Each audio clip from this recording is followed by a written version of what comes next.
A few years ago, the peak of competitive gaming looked like this: teams of players sitting stationary at standard desks, staring intently into two-dimensional monitors. Compare that to a major traditional sporting event: massive physical stadiums, towering floodlights, and tens of thousands of fans creating a visceral atmosphere that keyboard and mouse tournaments struggled to replicate. In 2026, those traditional venues evolved into dedicated architectures called holodomes. Instead of looking at flat screens, spectators sit in arenas where the game map is a life-size hologram, allowing digital explosions to manifest right in the center. This chart shows how that immersion changed the financial hierarchy. By 2026, the income generated from esports ticket sales officially surpassed the UEFA Champions League. With that massive viewership, the stakes hit a new threshold. The single largest tournament prize pool of the year now sits at $120 million. To compete for these prizes, gamers transitioned into high-performance athletes. Raw talent was no longer enough. Players became a new class of digital gladiators, using technology to bridge the gap between human biology and machine speed. This evolution began with the rise of V-Sports.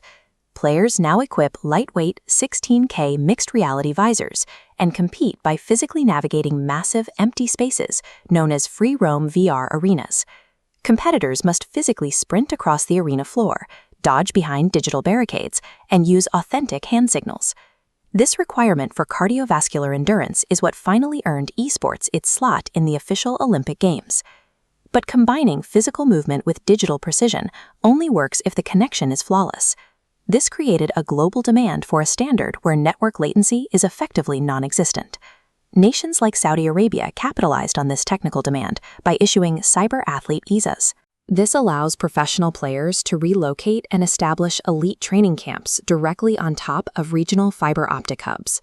Elite academies in Dubai followed suit, building massive complexes over dedicated server clusters. This infrastructure ensures that professional matches are played with 0-millisecond lag. With network and physical obstacles removed, the industry hit a different bottleneck. The human brain simply cannot process information as fast as a fiber optic cable. To solve this, coaches offloaded analytical work to strategic artificial intelligence. As this diagram shows, the AI parses millions of past matches to track an opponent's subconscious eye movements and clicking patterns. The software uses that data to generate a real-time counter strategy, projecting a precise path for the player to follow to ensure victory. But knowing the strategy means nothing if the player's body reacts to the pressure. To manage this, Tier 1 competitors now wear biometric smart suits. These suits monitor body temperature, heart rate, and cortisol levels, tracking exactly how a player's nervous system handles high-stress moments. If a player's focus slips, coaches use brain-computer interface headsets to shoot low-frequency electromagnetic pulses directly into the motor cortex, artificially boosting their reaction time.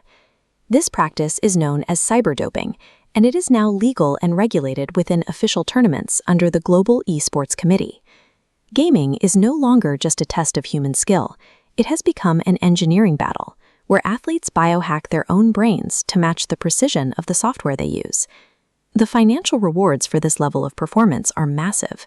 Elite players secure union-mandated baseline salaries and sign transfer contracts worth up to $100 million.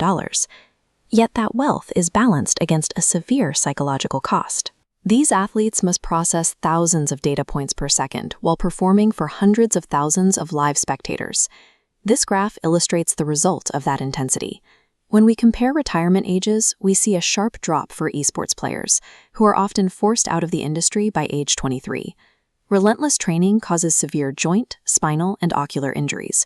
Furthermore, the long-term effects of firing electromagnetic pulses into the human brain are still heavily debated. Because of these risks, the industry is expected to split by 2028. Leagues plan to create classic divisions with no augmentations and augmented divisions where technological assistance is unrestricted. Esports is now the primary entertainment spectacle for a new generation, but that success comes from a system that relies on slowly stripping the humanity out of the athlete.